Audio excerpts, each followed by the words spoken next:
Well, hi there, everybody, and welcome to our Chuck Jones Creativeside Chat. I'm Andy Turner, back with my great good friend, Willie Ito. Hi, Willie. Hey, how are you, Andy? Great. Good to see you again since our last chat.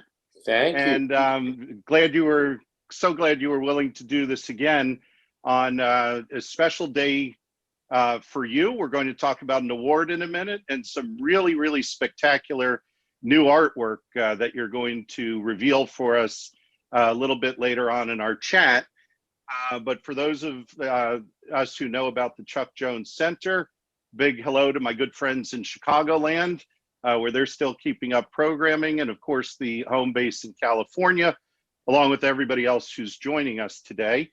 And I mentioned that it's also a special day. Today happens to be the exact 25th anniversary of Chuck Jones receiving his Lifetime Achievement Award from the Academy of Motion Picture Arts and Sciences, or his Oscar. I'm sure you remember that, Willie.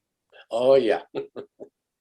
And speaking of awards, I actually just learned that you are the recipient of this year's Windsor McKay Award. Yes, to be honest with you, I was totally blown away, and it's quite an honor, especially working in the animation field and getting the Annie Award from actually people you've worked with and cohorts, and so it was quite an honor, and it will be. The ceremony, I believe, is April 17th. And do you know, is that going to be remote this year with everything still going on, or how are you going to receive the award? Well, it'll be a virtual presentation, and one good thing about it is I can't fit into my dark suits anymore, and I won't have to go out and rent a tux. I could just sit there in my underpants and have on a nice shirt, and I think that will suffice. Well, that's great. And Willie, I want you to keep on your shirt today. The Creativeside Chats are family friendly. Fair enough? Tell them everybody can watch it. Everybody. Yeah, apparently anyone could watch the Annie Awards, from what I understand. Oh, good. So hopefully everybody will look that up and see you again. But that's a great honor, and I'm sure you're very pleased. Any other special thoughts about receiving that great award? Well, it's my career was quite diverse, in starting at Disney and working with Chuck after that, and Bob Clampett and Hanna-Barbera, and so basically I have worked side by side with a lot of the real legendary animators, and so that was really a wonderful experience for me. Of course, I was at Disney Studio when Walt was there, but I never had the opportunity to work with him. However, he used to see me a lot during coffee break, roaming around the lot and visiting the sound stages and all that. And I would get the Walt Disney eyebrow. And what did that say to you, Willie? Uh-oh, I better get back to my desk. Did he? I understand he ran a very, very tight ship. Is that true? Walt? Well, yeah, of course, being basically in the entry level in animation, and the production of Lady and the Tramp was running late. No sooner did I start there that they called us all to stay overtime, which at that time, making 97 cents an hour, every little overtime helped.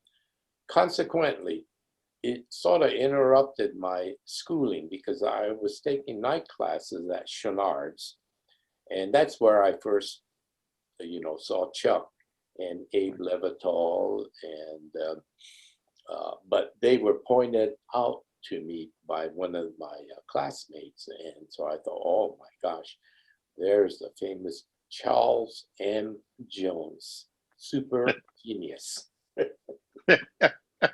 which I blurted out to him during one of our pencil test screening, and after it wrapped, I just kind of stood there and I just blurted out, Charles M. Jones, super genius, and then he gave me the Chuck Jones eye. So sometimes, Just gave you the eye, Willie, or did he Yeah, hire you kinda looked immediately to over. come from Walt Disney? Yeah, Walt gave me the eye, Chuck gave me the eye. I was constantly getting the eye. Seems to be a sign of good luck, though, since you ended up working for both of them.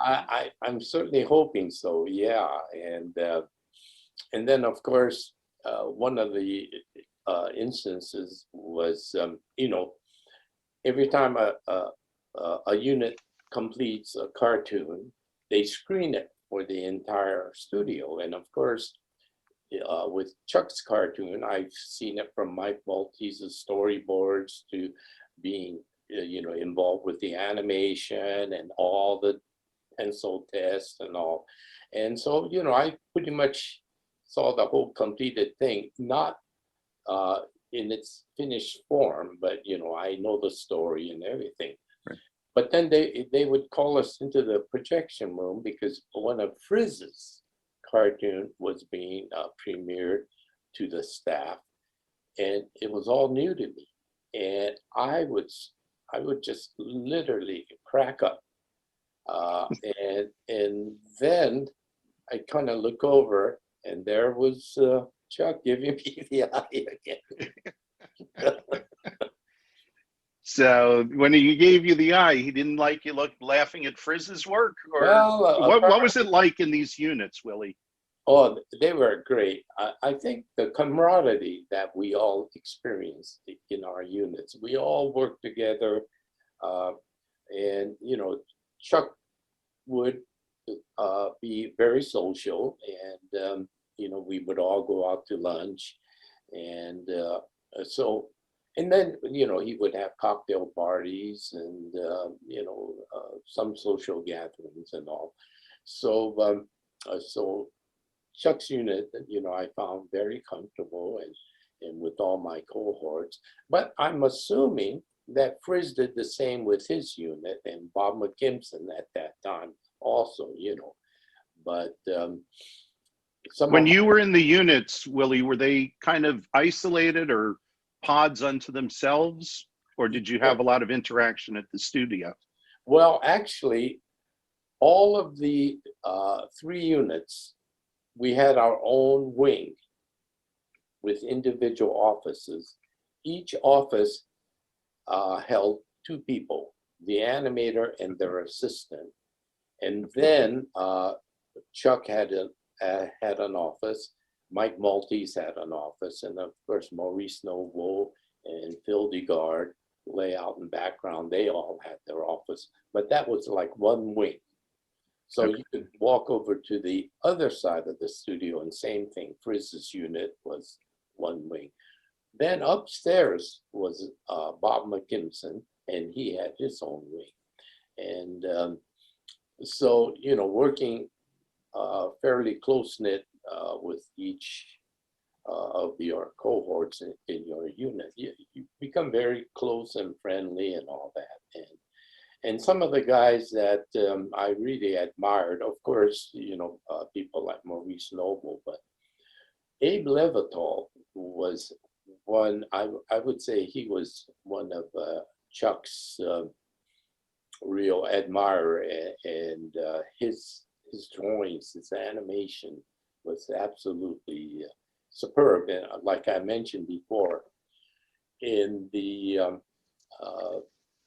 Robin Hood Daffy, and when Porky as Friar Tuck starts laughing. That is the most classic animation of someone laughing that was so infectious. It was fantastic, you know. See, to me, the whole essence of animation and what makes this so much fun is just what you did there. You started laughing even before the joke came out. And we all have our favorite cartoon, and we see it, and we know it's coming now, and we still laugh. And that's sort of the lasting image of and legacy, which I think is so great. I have good news, Willie. More good news, actually. Yeah. I found out Jerry Eisenberg has joined us. We see his Wow. picture up here. Hello, buddy. So hello to him. And I know he was, tell me about this picture, Willie. Well, this was taken at Hanna-Barbera.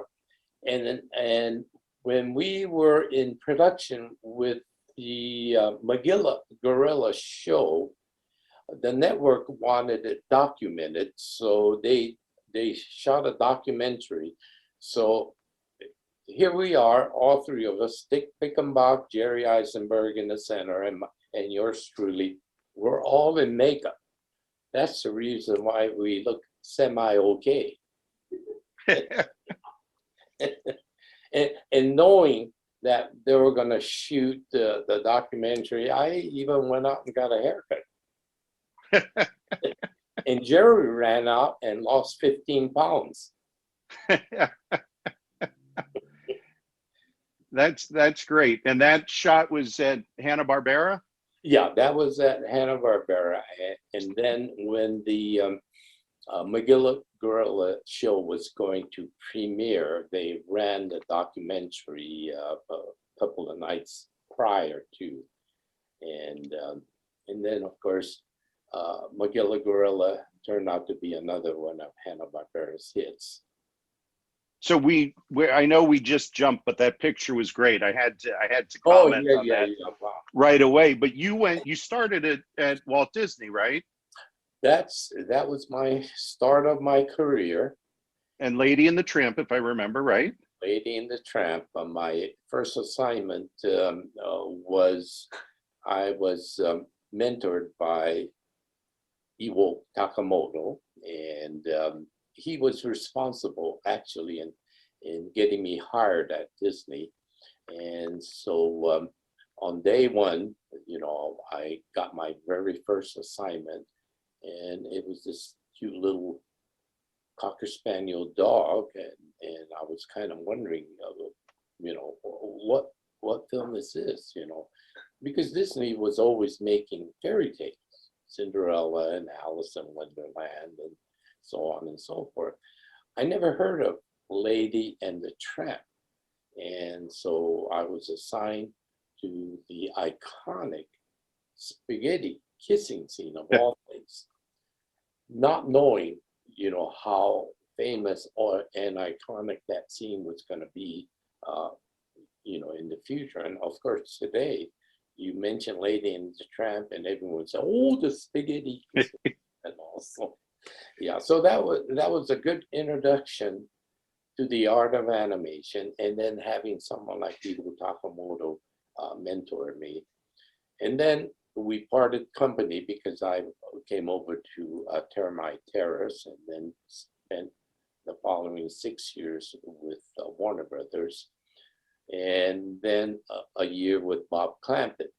Then when I was hired on at Hanna-Barbera, that's where Jerry Eisenberg and Iwo Takamoto, we had I had a reunion with both of them, because Jerry actually followed me after I left Ken Harris and went on to Priz's unit. Jerry was hired to be Ken's assistant. And so Jerry and I share the same animation heritage. It's a great heritage. So we went through a couple more items there, Willie, but did you choose to go from Disney over to Warner? Were you recruited, or how did that step come? And then the next question is, how did the step go from Warner to Hanna-Barbera? Yeah. Well, of course, in our business, you know, layoffs are commonplace. And when Lady and the Tramp was completed, they had such a big staff that they hired to get the film out. And so consequently, Sleeping Beauty, which was still in the early phases of animation, it wasn't really ready to come down to like the assistants and in-betweeners and all. So they asked us to take a 3 months leave. And so fortunately, that summer, before I got hired at Disney, I did visit Johnny Burton, who was head of production at Warner Brothers. He looked at my portfolio and he says, yeah, we like it very much, but we don't train. So if once you get trained, then we'll hire you. So on that day that I was called in and was given notice, I immediately ran to my phone and called Johnny Burton. This was Friday. And he says, come on in. So Monday morning, I started at Termite Terrace along with a roommate, Corny Cole. And we both started at the same time in the bullpen. And then later, I guess both Corny was doing a lot of scenes for Dick Thompson in the bullpen.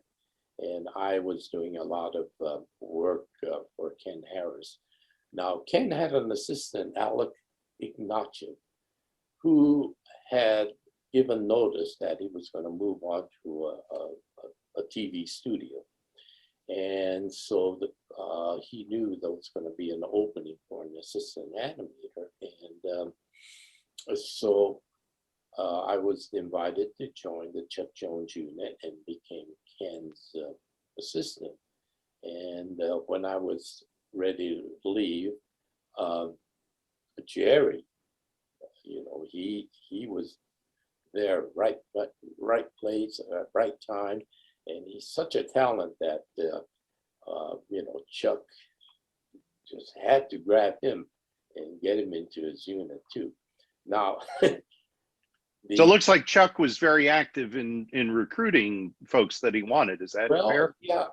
Fortunately, you know, I know Jerry will agree with me that to be handpicked by Chuck Jones is quite an honor, and I was pretty much blown away by you know, being selected, and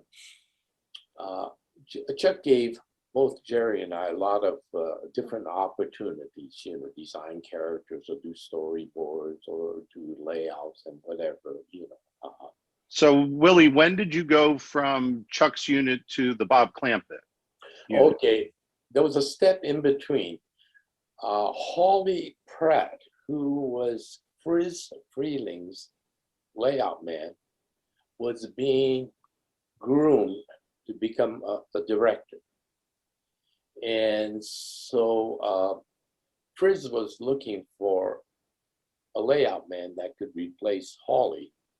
And so Friz went to Chuck and borrowed me for one picture. And so I went over, and under Hawley Pratt's training, I laid out my very first Warner Brothers cartoon. It was a Bugs Bunny Yosemite Sam titled Prince Violent. And so that was my very first layout assignment, my very first screen credit. And so I guess they liked what I did, and I was being primed to continue on as Friz's layout man. But Bob Clampett, his secretary, calls me. I never worked with Bob, or had I ever really met Bob. So to suddenly get a call from Bob Clampett's studio and asking me to come on in and talk, I was pretty much blown away again, you know. But I was at that crossroads. It's like stay and work with Friz and become his layout man, or go over to Bob and be a layout man and character designer and a little more. Little more cash. Yes. So, Willie, I should mention is we've Yeah. been talking about your various places in the invitation to tonight's or today's chat. There's Right. a link that takes everybody over to chuckjonescatalog.com, and some of your work has been scrolling. There's a lot more on the website where they can see these various phases of your career, along with the different styles. Mhm. And I would encourage everybody to take a look at that. So you ultimately went over to Clampett, right? Yeah. Uh-huh. And Because- what's the difference between just being a layout? What'd you say? A layout man Yeah, layout man. Yeah. and character design. Yeah. Well, in the case of Bob Clampett, because they were originally puppet characters, Bob needed all of his puppet characters redesigned into animation. So I was one of the first over there at his production company, what's called Snowball Production. And I was one of the very early ones there, just redesigning the characters. And then eventually, when the characters were okayed by the ABC network and Mattel Toys, and we were ready to roll into production, then we started to hire. And fortunately, at that time, Disney Studio had just discontinued their shorts department. So we were able to recruit a lot of Disney people. But the same thing happened with Hanna-Barbera. A lot of Disney people went over there too. So in essence, during that period, we had the, you might say, the pick of the litter. Well, I think when you mentioned the puppets coming over, Beany and Cecil are probably two of the most famous. Can you tell us a little bit about how that evolved and how you worked on that?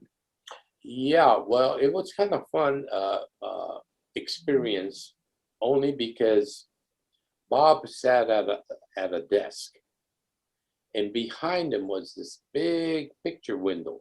Oh, I'm sorry, mirror, huge mirror, and he would call us in.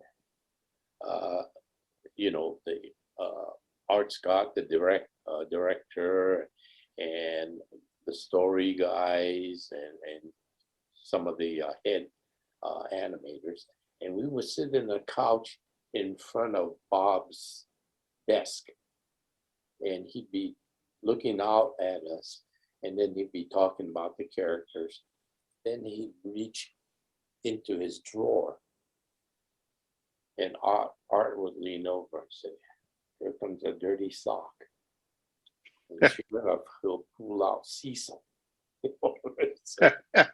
Started, whoa, hey, Beanie Boy, and all that. And well, actually, we're kind of rolling our eyes because, and because we're back to the eyes again, Willie, huh? Yeah, he was an amazing person to work with, and the fact that the personalities were so different from working with Fritz and Chuck, and now Bob Clampett, How would you describe quickly those kind of three very distinct personalities and their impact on you? Yeah, it was funny because while working at Warner's, we would always regard Frizz as the Yosemite Sam character, and Chuck was, very sophisticated and very articulate, and Chuck, and then Bob was again a totally different personality, and I guess a lot of his earlier cartoons before the censorship came in, was somewhat outlandish, and he made no bones about kind of getting into uh, maybe a little bit of the gray area, which consequently, when the network would review it before airtime, it was still in production. They would say, "Well, Bob, I think you should eliminate this. It's not quite child friendly, or let's tone this down or whatever." And Bob would say, "Yeah, okay, we'll take care of it." But see, back in those days, when you finished the film on a Friday night, our production manager with the can of film in his arms would go to LAX and take the red eye to New York, and then it'll be screened. And so there was no time for changes, which I think, somewhat done, you might say intentionally. Just between us, Willie, right? There might have been a few Yeah, and jokes in there that were left in. 5 million people, I don't. So my apologies to Ruth. Tell me, Willie, what was the difference in animating when you worked at Warner Brothers on, say, a Bugs Bunny or a Daffy Duck, which we all know as real characters, but they've only existed on the screen.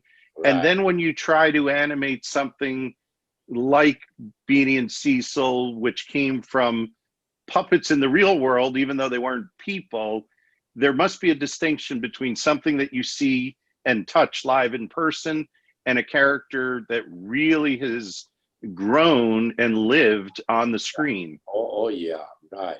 Plus the fact that now we had to start being somewhat conscious of the limited animation that was prevalent getting into the TV production.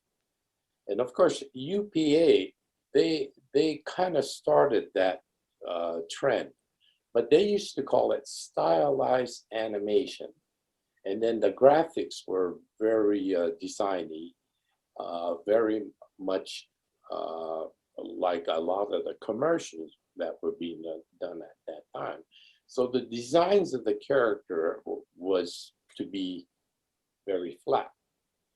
But Beany and Cecil, Bob saw it as a three-dimensional character. So the animation had to be a little more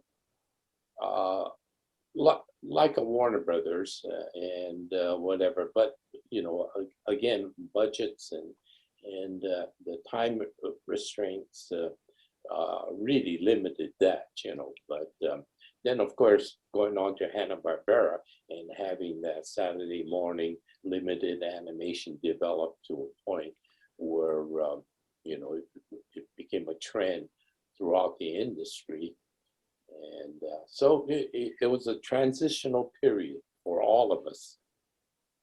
So how did you act or draw when you saw something that was really in person, like the dirty sock you mentioned, or something like, if I recall, you worked on the Jetsons as well while at Hanna-Barbera, Right. and that existed again in the future at some time we didn't see.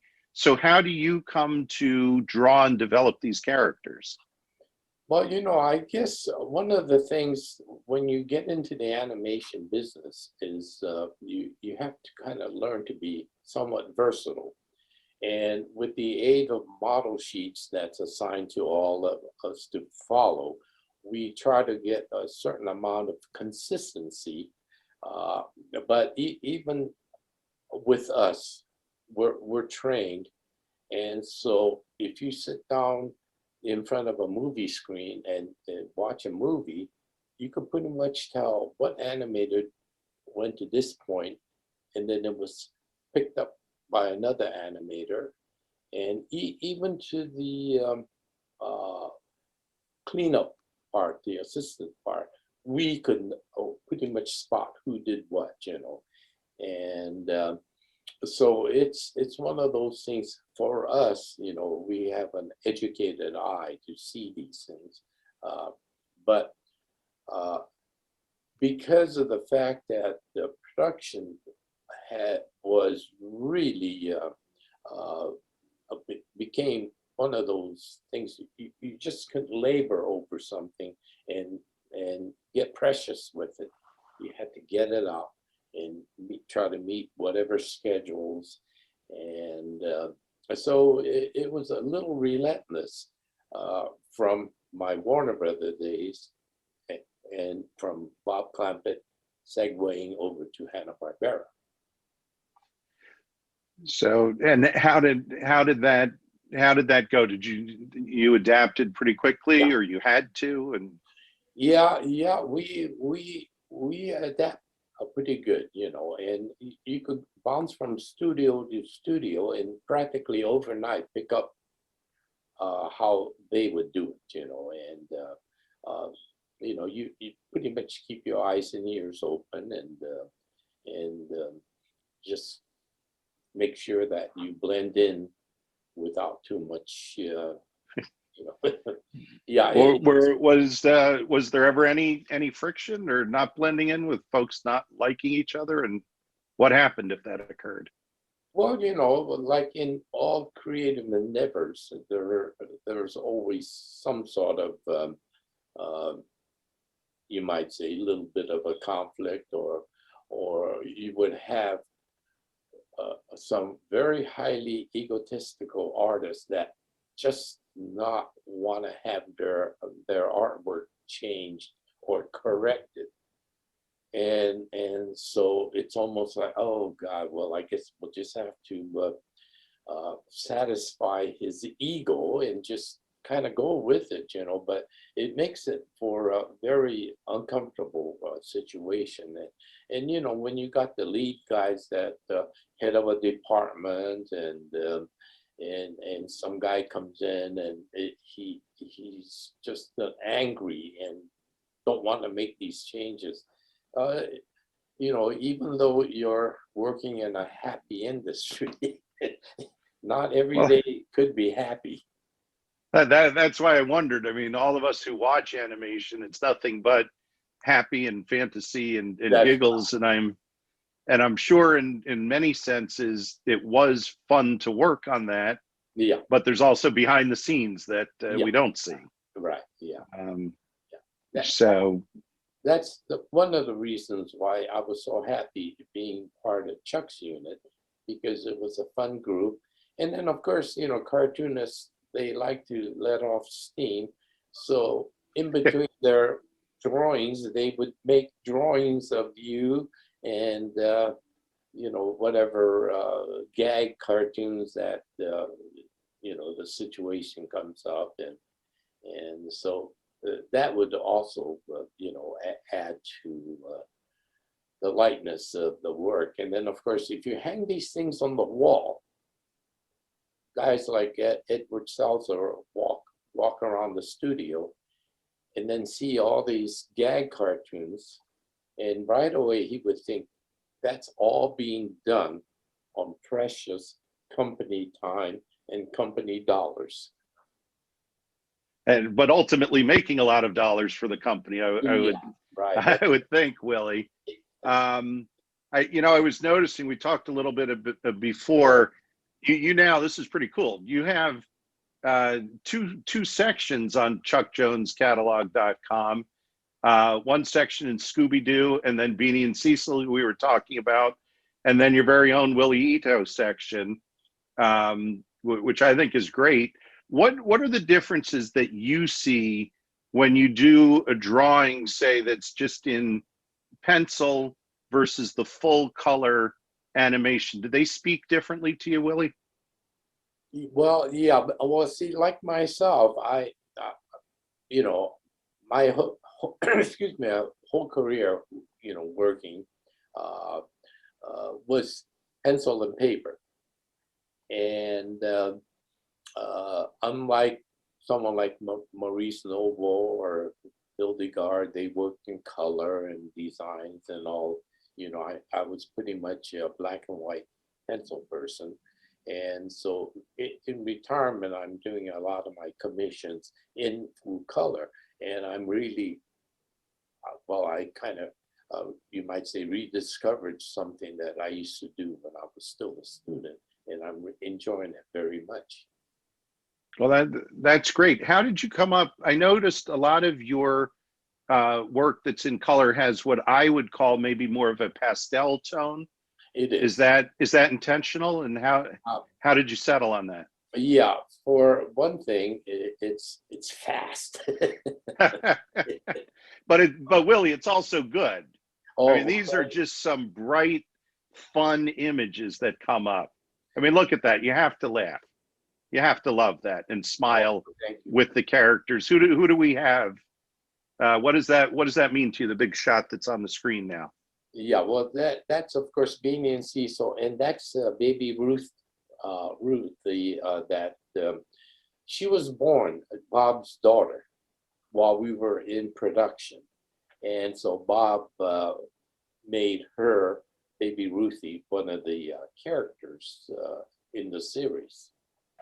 And of course, on the bottom, that's Captain Huff and Puff, and then the Psalmist John and the crew. But see, one of the things, like all the clouds and everything, the tool of my trade is toilet paper. Used or not used, Willie? Well, be careful when you get to some real discolored drawing. No, but it's yeah, it really helps. You know, I know that a lot of artists work in watercolors or paints and acrylics and whatever, and to me it was very time consuming. You have to mix it and wash the brushes and all, and me, I just take a couple of squares off my roll of toilet paper and wad it up and just kind of do that, and Q-tips for the fine details that I have to get into. I use a Q-tip. Well, see, these are some great creative steps, part of a Creativeside Chat that we learned. But I have to tell you, from the pictures that we saw a minute ago, to go from what you described as the dirty sock coming out of the drawer to these just fun images in the pastel colors that just kind of, you have to look and laugh, and you see the kind of still animation coming out. These images that we've been looking at are really very animated, I would say, even though they're single frames. Is that what you're trying to evoke in this rediscovery? Yeah, I think, see, Chuck was very good because he emphasized good action, a lot of good action, and those action poses should silhouette, you know. And so if you just black them all in, you'll still see the coyote in this great running pose. So Chuck had a lot to do with being conscious of good action poses. And then of course his animators such as Abe and Ken and Dick Thompson and Ben Washam, you look at their drawings and yeah, it really is animated. So. And is it fun for you to see the different styles that have been scrolling, some of these, the pastels, and then you look at the fully finished animation cell and it has a whole different look and texture? Yeah, it's amazing. Of course, with today's technology, you know, things are digitally inked and painted and all that, and it kind of goes over my head because I'm from the old school, pencil and paper school, and my book Hello Maggie is currently in production as an animated film, you know, and the animators are doing a beautiful job and all that. But I know when is that coming out, Willie? The schedule right now is hopefully it'll be in the can next March. All right, I'm booking you now, so we're back here and we'll talk about it with all of our friends Okay. at the Chuck Center. I want to do that with you, Willie. Right. Thank you. So, do you have a character that has special meaning to you, either as a favorite or it had a particular draw for any reason? And I intend the pun with that. Oh yeah. Well, of course, my sentimental favorite has to be a lady in Lady and the Tramp, getting myself, into the this crazy business. But then working with Chuck and J. Michigan Frog, and of course What's Opera Doc, Bugs and Brunhilde, and these have got to be some of my all-time favorite, and not only sentimental, but it's like whenever I see these cartoons, I still get my jollies as if it was the first time in the screening room. That's fun. So many years later, when you still Yeah. Oh yeah. get that feeling. And Yes. Yeah. last year, if I recall, you did a 50th anniversary Scooby-Doo, right?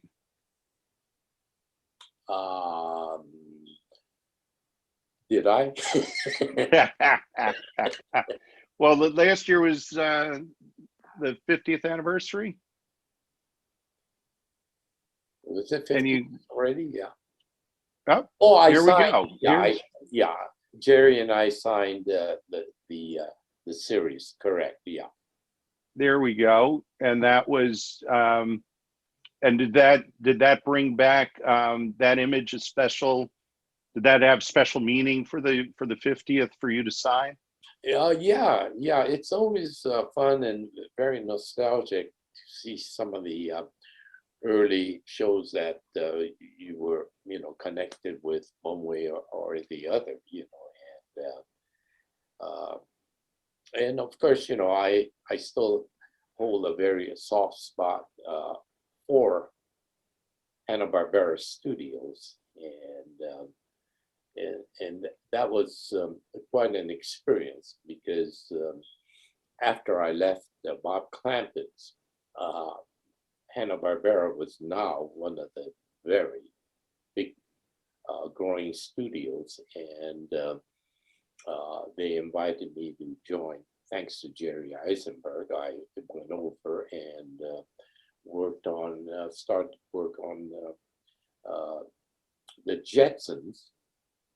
And of course, with the success of the Flintstones, it was like a natural progression from prehistoric to the future families, And So I have some good news about that image that we just sold or talked about from the 50th Scooby-Doo anniversary. That apparently, good news, Willie, it sold out last year. Oh, but I am told that there are a couple possibly available if you're nice to the Chuck Jones folks and contact them. There might be a couple laying around, but that anniversary edition went quickly. When you were over at Hanna-Barbera working on Scooby-Doo, who was Bob Singer was with you? Yeah, Bob came in. See, Bob and I go way back. We worked. How far back? Warner Brother days. Okay.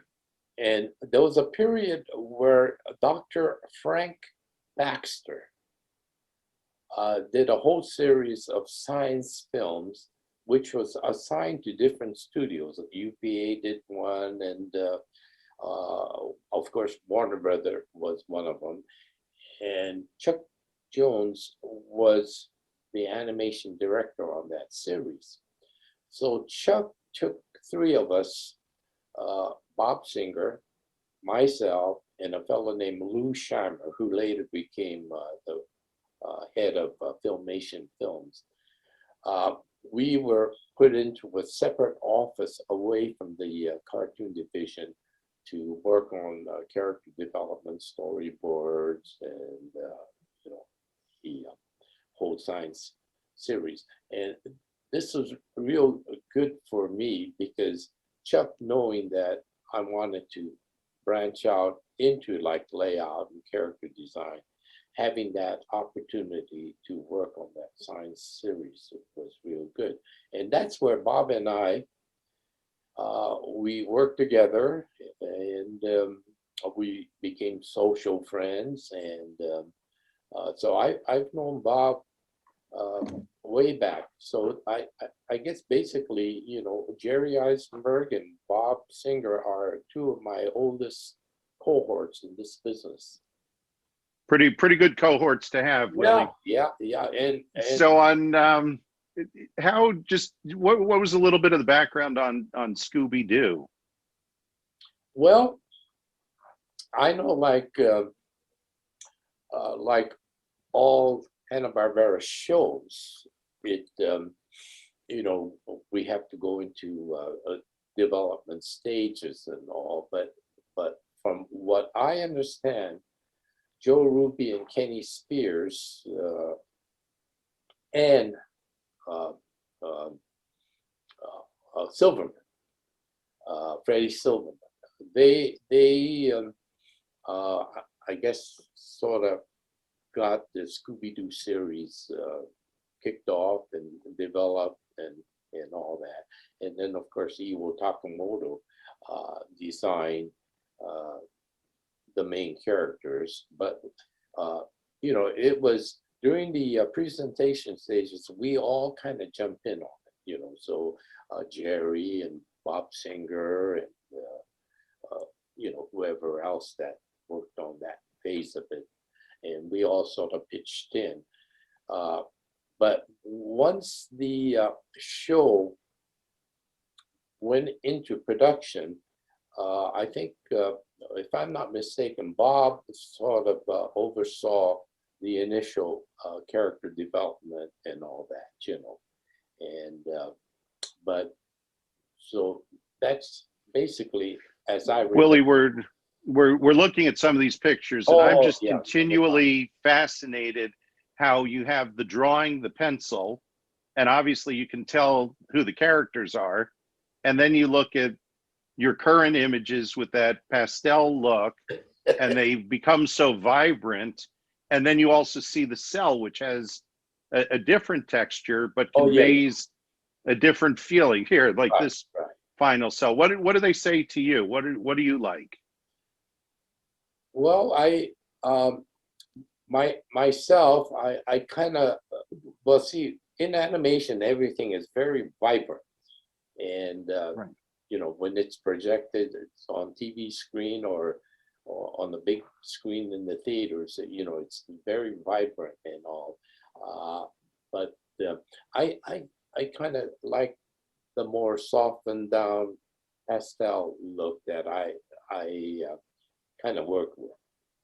And now you did, and I think we're just about ready to have a big reveal, but you did the Scooby Pack Attack, which is your design, correct? Well, so far as the initial designs of the villain characters, I would have to give credit to Bob Singer and his character design group. And so initially, you know, what you saw in production, I'm sure, if I'm not mistaken, Bob Singer sort of supervised the development of these villain characters. Well, that's great. I have to tell you, Willie, one of my favorite things about today's discussion is how you say you're kind of relearning or reinventing, and certainly one of the whole purposes of the Chuck Jones Center for Creativity is to learn and constantly expand your horizons and think. And Chuck, where all of this is based, said you have 1,000 good drawings in you. You just have to let them out and keep going.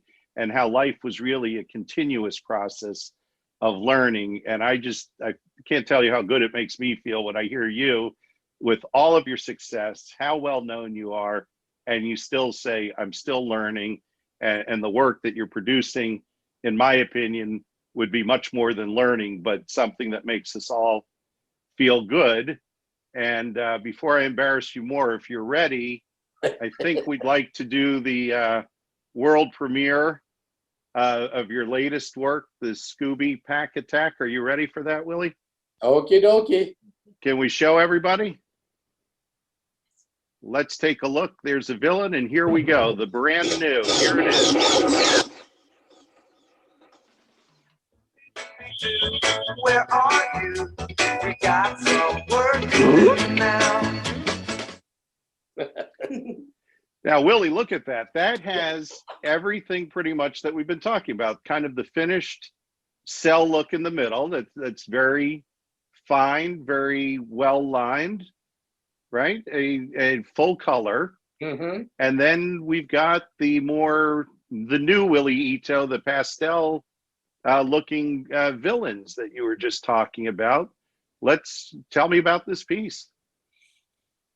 Well, when Scott originally contacted me and says developing a whole new series with the Scooby-Doo villains, I thought, hey, that would be fun. That would be very interesting to tackle. And so with a little research with my assistant Cindy Fortino, and of course I got some good reference from you guys, from Scott. So I went ahead and did these. When you say good reference, Willie, is Scott the headless character that we're looking at on the left? Oh, yeah. Because I know I'm in the top left. Oh, okay. Well, And yeah. I want to thank you. I never looked so good. Scott is but, so tall, he hit his head and lost it, I guess. Something like that. Who else? What other characters do we have? Take us through them, would you? Well,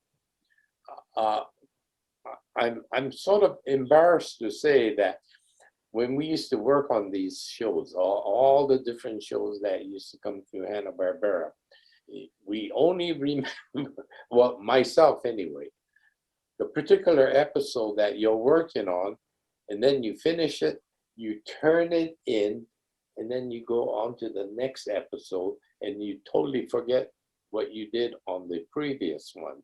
So when I'm on a panel at the Comic-Con, these young kids, you know, they're real historians, and they know these things, and they would ask questions from the audience, and I'm sitting up on the stage with virtually mud on my face because I can't. And but what was really I felt was I can't think of the word, but Evo and I were sitting. We were doing like an anniversary edition of a series of Hanna-Barbera shows, and no rehearsal. They just started to run the cartoons, and then later the moderator would ask us about the cartoons, and Ewo was even stumped. So I felt what that. But you can always say, what do I know? I just draw them. Right. And if I made a mistake, I would say, well, I'm evil. You can also get away with there are no mistakes, just a growth in character. Well, Joe Barbera used to call me evil when I used to go in his office. And if I brought in a bad drawing and he criticized it, I kind of didn't correct him. I let him think that evil did that lousy drawing, not me. Did you ever call him Bill Hanna?